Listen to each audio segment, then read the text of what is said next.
You are Locked On Bulls, your daily Chicago Bulls podcast. Part of the Locked On Podcast Network, your team every day.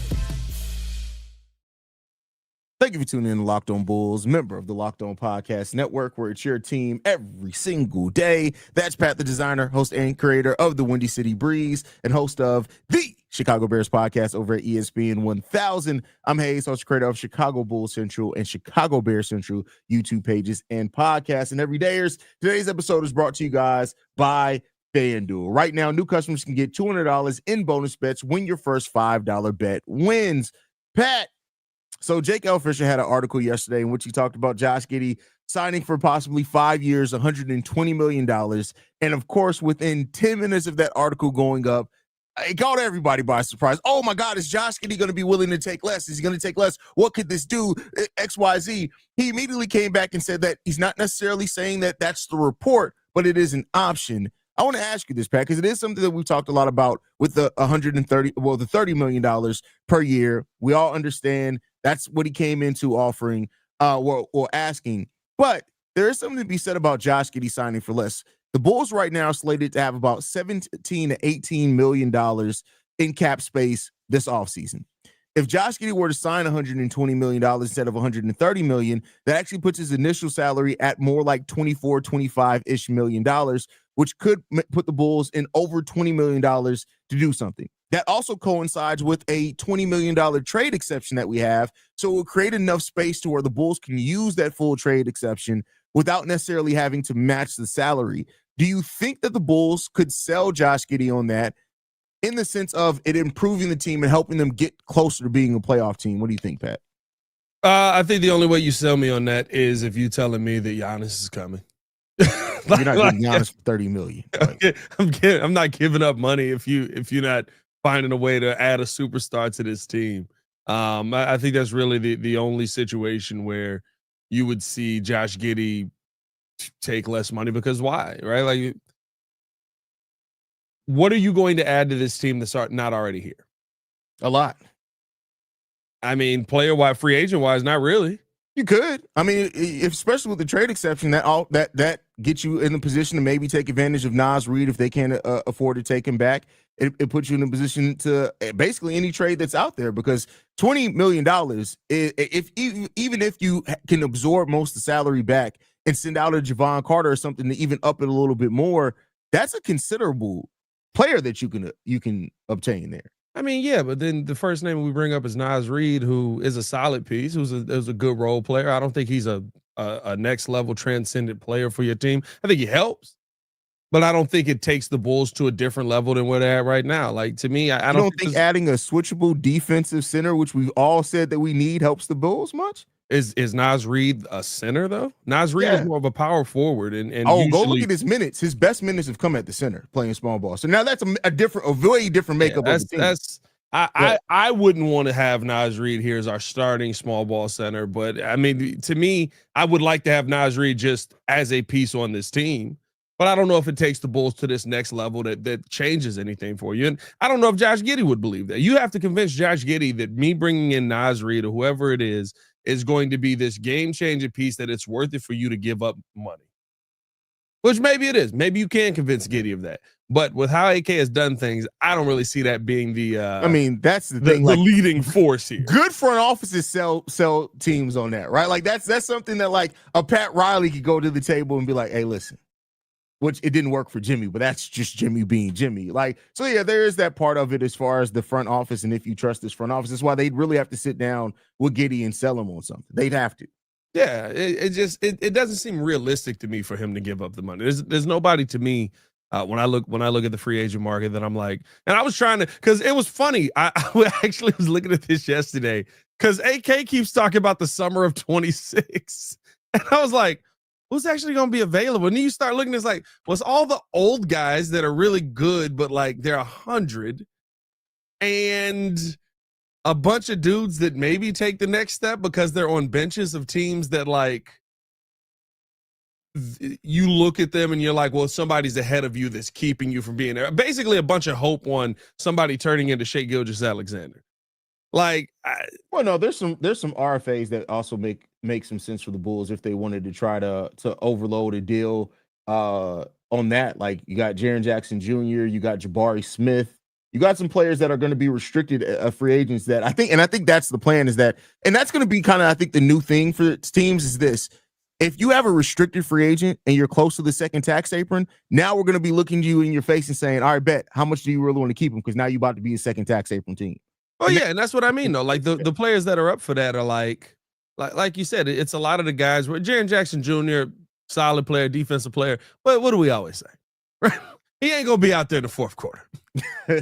I'm not moving heaven and earth to go get a dude that can't play fourth quarter. What he brings in those 3 quarters is a lot better than what we've had at the center position for a decade. 100%. But it's just, I feel like there's a lot of, like, when I looked through the list, I was like, okay, yeah, I see the RFAs, I see the guys that you could get.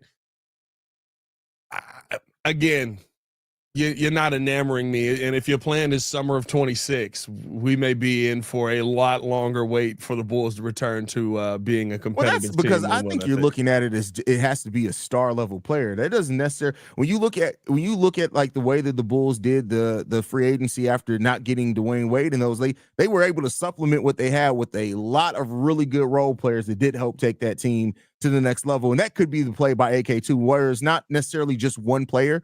If you don't see that star level player, it's really filling out that bench with the exact type of guys that you want. So there's a lot of different routes to go about it. It's not just about signing the star, but, we'll see what the Bulls do. Again, that all comes down to AK actually having them plan. Well, and I think that's my thing, right? I hear what we're saying, but that don't change who this team is.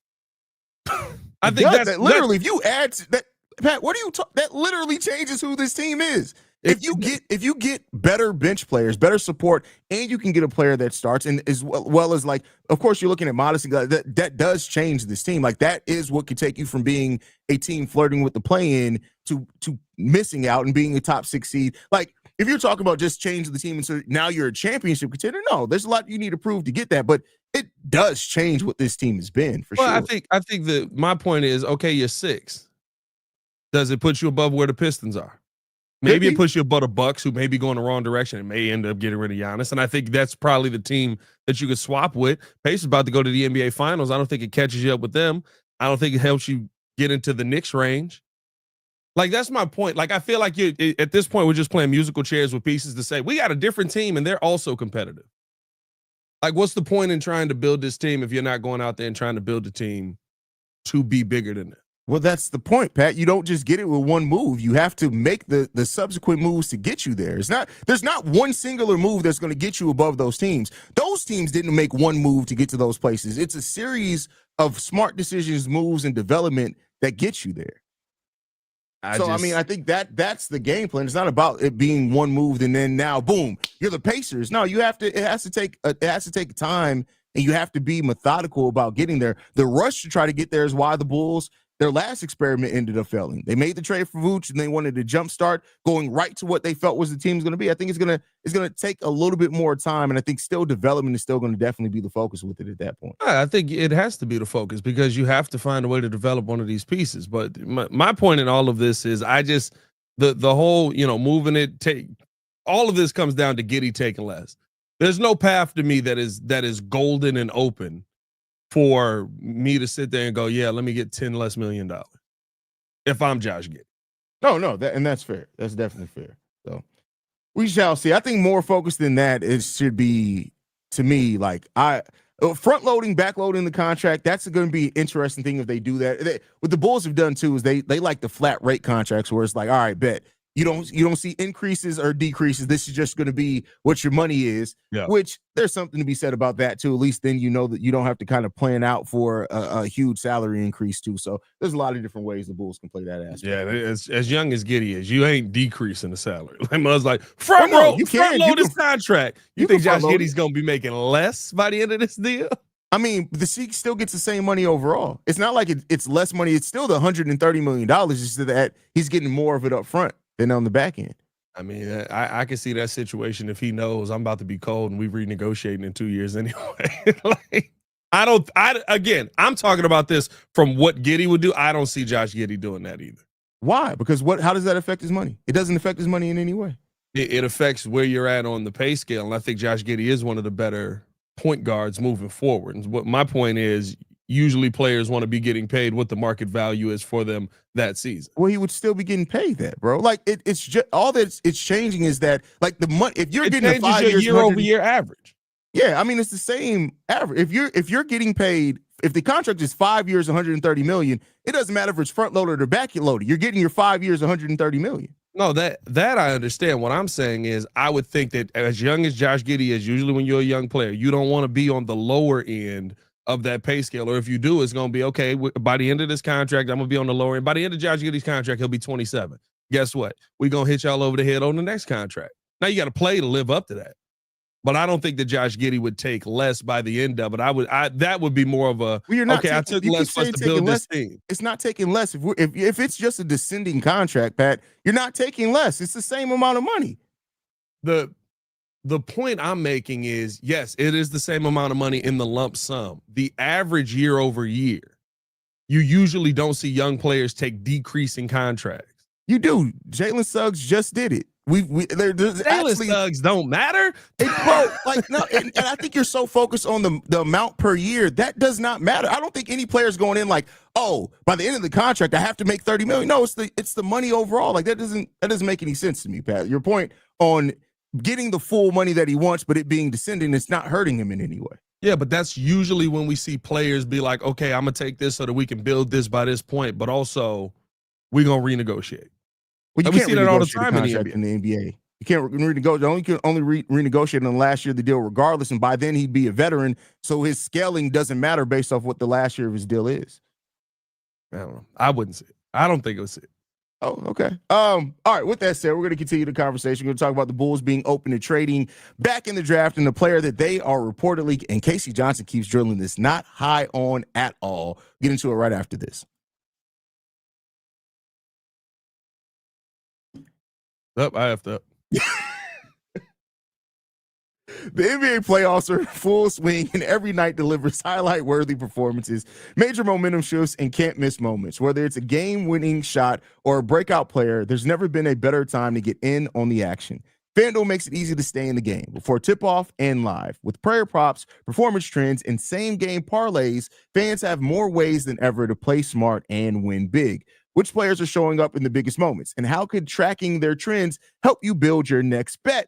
That's what FanDuel has. They have everything right on their site. If you got a read on who's heating up, why not back it up with a same-game parlay? How could a $200 in bonus bets add to the excitement if your first $5 bet hits? New to FanDuel, it's a perfect time to sign up. Head to FanDuel.com and place your first $5 bet. If it wins, you'll get $200 in bonus bets. Make every moment more with FanDuel, official sports betting partner of the NBA. More Locked On Bulls coming up next.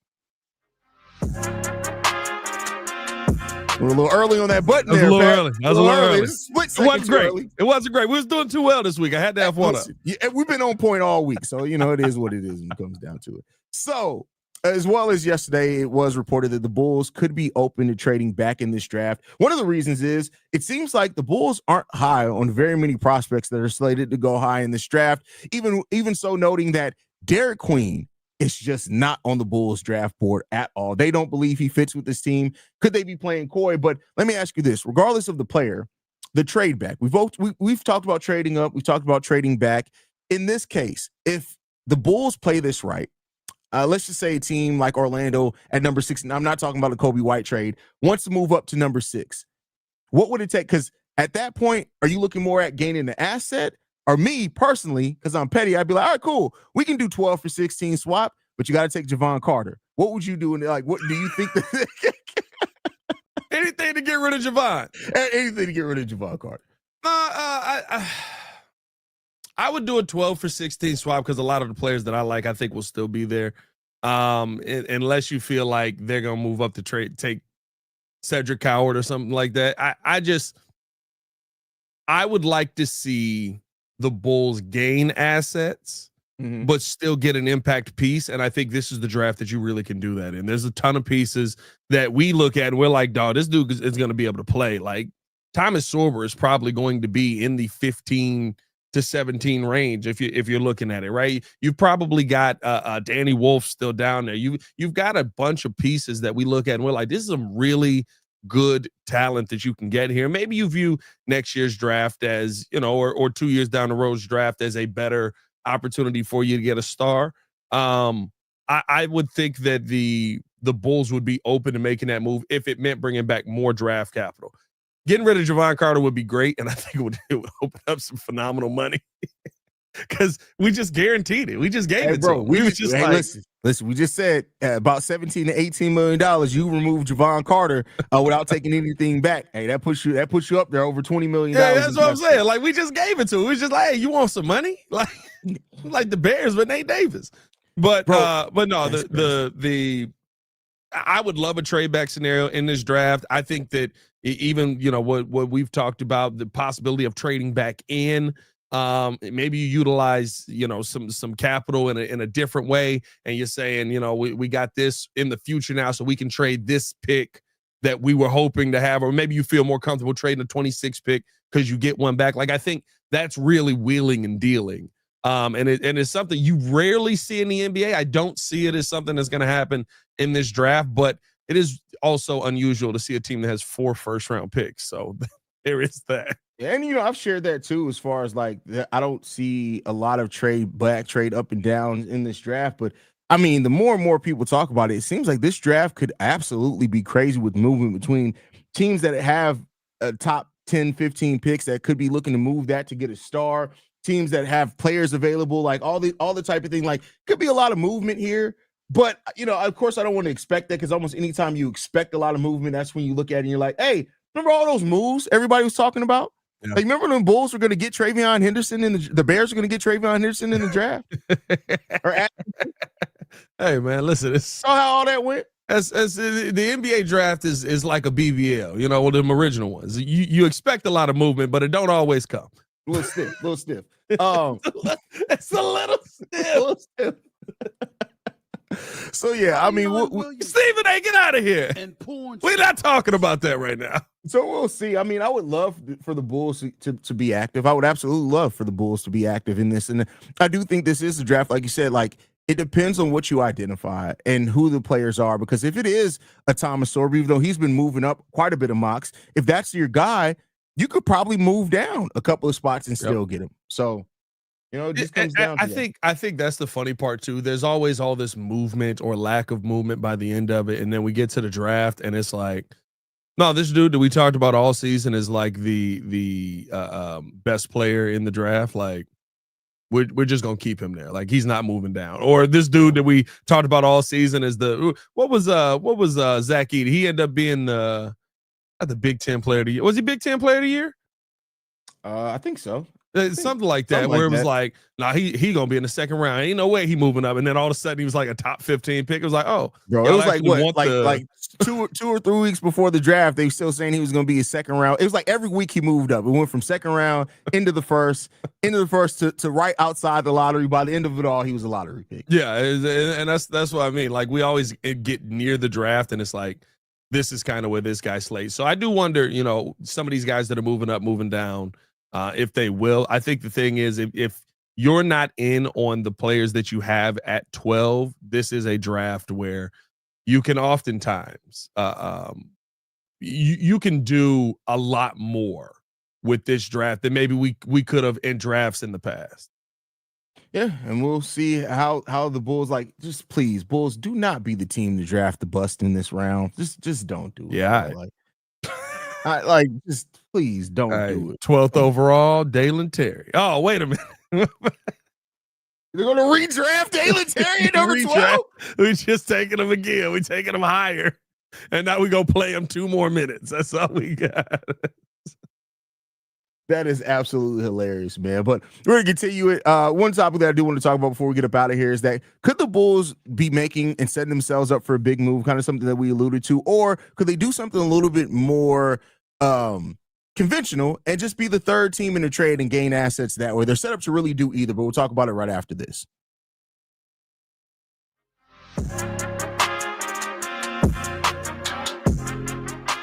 All right, Patrick. So the Chicago Bulls have about $62-ish million in expiring contracts. They have a trade exception for $20 million. They have a mid-level exception. They have a lot of things at their disposal. All their first round picks, several second round picks over the next few years. The question I want to ask you, Pat, I almost said question I want to ask you, Haize. I don't know when I started talking to myself. That's crazy. Haize, I want to talk to you. Haize, what kind of question do you have? Well, it's funny that you asked me that. No, but the question here is like, do you think that the Bulls are setting up to make a big move, or do you think they could do something like that smart teams do when they have a bunch of expiring contract space? Because as the third team in a trade, a $20 million contract, trade player exception to absorb that much money back if you need be, that could probably get you a first round pick. Of like, if a team needs somewhere to dump off some salary, and you're like, yeah, we can absorb them into a $20 million contract exception. The price I would think of that is at least a protected first at minimum. What do you think, Pat? I know AK keeps saying we want to build through the draft. I don't think AK really wants to build through the draft. I think AK's got his piece that he wanted to build through the draft. He got Modest, and he's going to build with him. I think the Bulls are going to try and go big star hunting. I don't know if that's the path to success. I don't know if it makes sense. I think the Bulls are. AK realizes that the mediocrity that he has put out there is just like draining the franchise at this point, and you're going to lose a lot of these players because you're not getting better. The reason you ended up moving on from Alex Caruso was for a lack of confidence that you were actually going to be able to re-sign him. The reason you've moved on from a lot of these pieces is because you held on to them too long. I think AK is going to try and rebuild this team in a let's go out and spend money. Let's go out and go all in. Very similar to what he did when he first got here. Now, you didn't go star hunting, I'd say. I think you went, well, I guess we called DeMar DeRozan a star. We called DeMar a star. DeMar like, star. Yeah, he's a star. DeMar's he's one of the greatest scorers. He's a star. Bro, he's legitimately one of the greatest scorers of all time. You know, he's 200 points behind Stephen Curry. Yeah, bro. And it's crazy considering that when you look at the three-point shooting discrepancies. Yeah, that's crazy, bro. Like if DeMar shot threes, he would. If DeMar DeRozan, with the way that he's been able to score, if he even was in the middle of three-point shooting for the league, we're talking about he's probably a top 15 scorer all time. Bro, he probably finishes. He probably finished. Where is he at on the scoring list right now? Yeah, he's probably still going to finish top. He's 25th on the scoring list right now. Oh, he's getting in the top 20. He probably is getting in the top 15, bro. Who's above? Well, I don't know how many years he has left to play, but he's still putting up over 20 points per game. Who's above? Hey, pulling up 2 dribble pull-ups. Let me see. If he scored, I put DeMar DeRozan scoring list. NBA scoring list. Let's see. All-time leader, LeBron James, number 1. So DeMar DeRozan right now. Hold on, is this updated? What the heck is this? Minutes, points. Here we go. Jordan, I'm trying to find DeMar. Here's Steph. Steph is at 4,000. This can't be right. I don't know what this thing. I hate NBA.com. Dang you, NBA.com. Okay, above him is Steph Curry, Alex English, Vince Carter, Kevin Garnett, Russell Westbrook, John Havlicek. What about Havlicek? Paul Pierce, Tim Duncan. So he's at 25,000 points right now. There's a lot of those players are less than 1,000 points above him. Hell, we're talking about he could be 18th at the end of this year. Bro, you got to think. If he plays 2 or 3 more years, he's easily going to be in the top 10. Bro, he might pass Melo. That's crazy. Bro. He might pass Melo. He might pass Shaq. That's 3,000 more points. That's a lot of scoring, but like all he do is 2 dribble pull-ups in his buckets. Anyway, I say all that to say, we went on a tangent on that one. Hey, bro, yeah, we went on a tangent. The whole point of this is I do believe that AK is going to be in the market to try and jumpstart this thing yet again, just like he did in the first place. And yeah, maybe it does shoot him in the foot yet again. Maybe it'll be the thing that gets him fired. Probably not. But I don't think that the build it slowly model has really worked for him. And I think, listen, even when he did this with Denver and being a part of that, it still took Jokic coming in there to really turn things around. Yeah. By the way, DeMar DeRozan over the last 4 years has averaged about 1,800 points per season.